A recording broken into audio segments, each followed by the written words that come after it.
apie viską, ką reikėtų žinoti pjaustant plyteles 45 laipsnių kampu. Tai ir vienaip ir kitaip yra keli būdai, yra rankinis būdas, yra staklėm. Tai vienas turi savo pliusų, kitas turi minusų ir taip šitie du variantai turi savo trūkumus ir privalumus.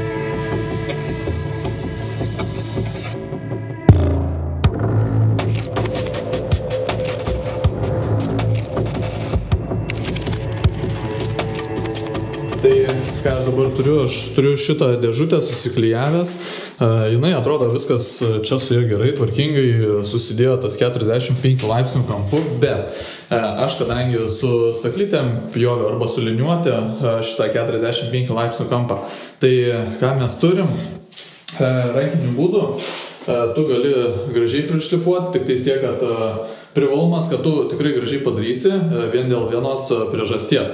Toj aš parodysiu. Taip pat pirmas variantas, jeigu turim pjaustom šitas plyteles su staklėm, tai gaunas taip, kad užsidėjus liniuotę, toj pasakysiu trūkumą, čia atrodo viskas gerai, nežinau kaip per kamerą matysis, bet čia prisiglaudžia viskas gerai ir po to ties pačiu galu, kitoj pusėj pradeda įsiskiesti. Nu, tiesiog nesueina. Tai nežinau, ar matysis, bandau kažkaip kaip pagauti kiek įmanoma geriau. Tai va, toks dalykas, jeigu šitas kampas nueina, tu užsidėjęs ten liniuotę ar kažką panašaus, nežinau, su vandens staklėm pjauni, tai vandens staklės arba kažkas tokio su bėgeliais turi tada tokį variantą, jeigu tu propjausi visur, nu, daugmaž panašiai, ne visą laiką bus idealiai, bet bus panašiai. Tai kas gaunasi, jeigu čia pradėsi prisispausi prie pat krašto, čia pradės eit, storės tavo linija, nes aš dažniausiai palieku milimetrą glazūros šitoje vietoje, nežinau ar čia matysis, bet va šitose vietose palieku milimetrą vien dėl to, kad galėtum dar pasišlifuoti. Tai pasišlifuoji šitą kraštą ir bus viskas tenais gerai. Gaunas taip, kad eini ir čia pradeda kažkurioje vietoje, kur plytelė nulinksta ir ją pačiai ir viršų, jinai pradeda tose vietose storėti. Tai ką mes turim toj vietoj, kai storėja, tai gaunas taip, kad pjūvio linija eina į apačią ir tau vis tiek reikia papildomai dar šlifuoti. Tai ką aš tada pasinaudoju, pasiemu kampinį šlifuoklį, jisai su pjaunančiu šlifuojančiu diskeliu vienu kartu ir jisai tą patį man darbą atlieka labai gerai. Gaunas taip, kad vis tiek tu, kad ir kaip tu pjausi, tu su staklėm išpjovęs tą plytelę, turėsi vis tiek ją pašlifuoti dar papildomai, nes kur plytelė gaunasi nelygiai, tenais jinai gausis ne visai tolygiai išsipjauna 45 laipsnių kampu. Pjaunant su ranka gausis pjūvio linija visa tvarkinga, tik tai tiek, kad vienas trūkumas, tu gali padaryti bangas.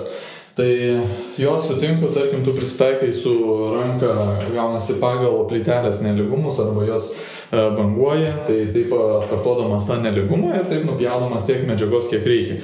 Bet yra vienas trūkumas, kad ta linija gali būti banguota, kažkur tais neįvertinė kažkurios vietos, būna vienur prisispaudžia, kitur neprisispaudžia, tai tada kaip ir gaunasi vienas trūkumas, kad tau reikia papildomai vis tiek šlifuoji, tada su deimantiniu diskeliu tokį šlifuojančiu eini ir dar papildomai šlifuoji vien dėl to, kad ta linija gautųsi kiek įmanoma lygesnė, nes vienose vietose tai gali prisispaust, kitose vietose gali neprisispaust, tai visą laiką reikia atkreipti dėmesį prieš darant ir va tokie trūkumai. Jeigu tu darai su rankiniu būdu, su kampiniu šlifuokliu, tai toks trūkumas. Jeigu tu darai su staklėm, tai gaunasi taip, kad vienur palieka daugiau medžiagos, kitur mažiau pagal plytelės nelygumą, nes vienur linija eis tiesiai, bet kai staklės eina, jos daugmaž tiesiai ir pasilaiko, bet jeigu kažkur plytelė kažkurioje vietoje aukštesnė arba kažkur leidžiasi žemiau, tai vienur gali būti nupjaus daugiau,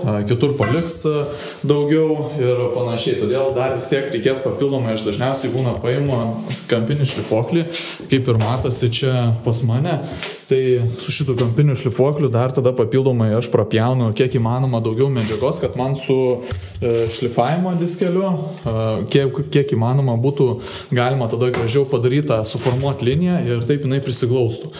Tai sutinku, šitas variantas 45 laipsnių kampu, jisai nemažai laiko atima.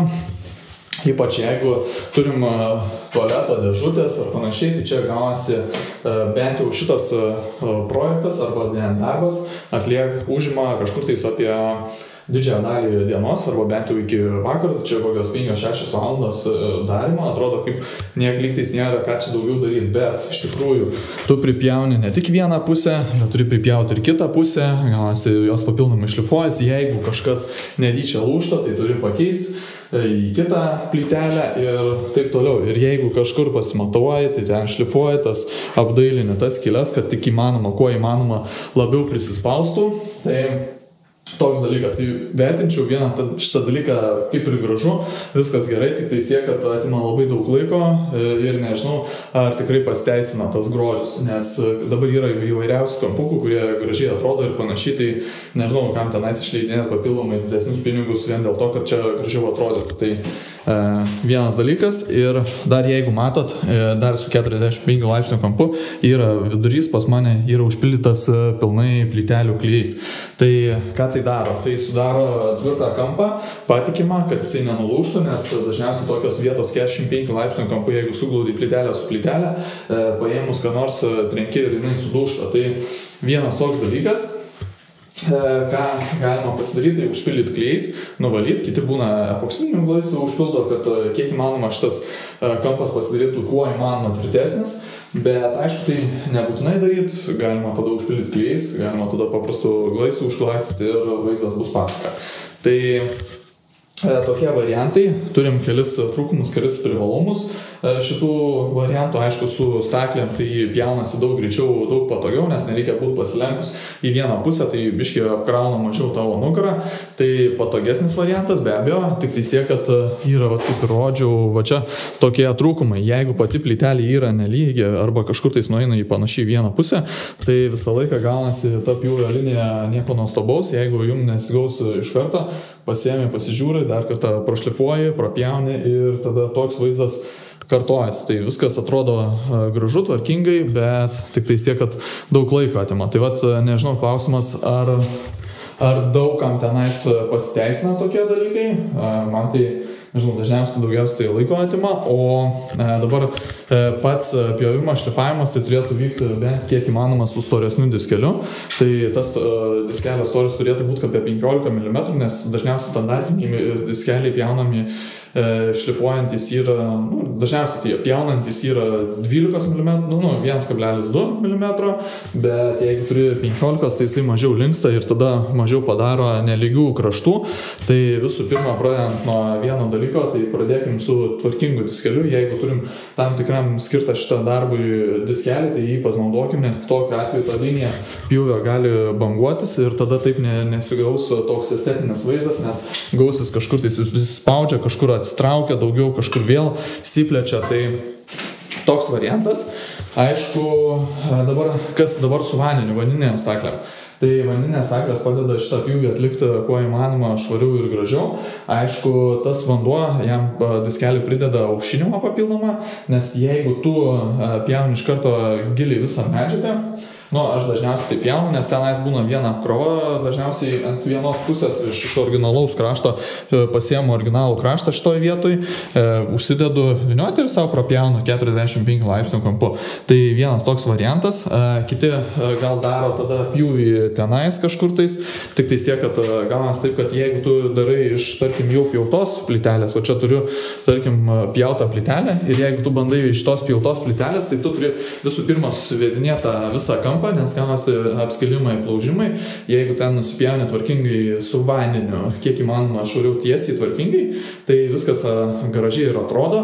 Kitokiu atveju tada reikėtų pjauti papildomai, šlifuoti ir panašiai. Tai vat aš dažniausiai darau iš originalaus krašto, pripjaunu šitoj vietoj, kur jau nesideda daugiau niekas. Aišku, taip, kaip pasakysiu, kitas vienas toks trūkumas, kad tokiu variantu susinaudoja daugiau plytelių, nes tikrai kažkur tai, tarkim, panaudoju didžiasis dalis, o vidurys lieka, kaip pasakius, kaip ir galima naudoti, bet kaip ir gaila išmest, tai lieka ant tokių vietų ant išmetimo, arba tenais, jeigu kažkur sugalvoju, dažniausiai jeigu kažkur tai dedas, tai gali pjauti papildomai tą plytelę sukalibruoti ir tenais ją įdėti, bet dažniausiai tai nepasteisina, nes užima tikrai krūvą laiko, tai galėsiu aš gal net ir parodyti, kada tenais tokį variantą, kada aš kaip dariau, bet su 45 laipsnių kampu tai va tokie niuansai yra. Tai jeigu patiko vaizdo įrašas, paspauskit patinka, prenumeruokit kanalą ir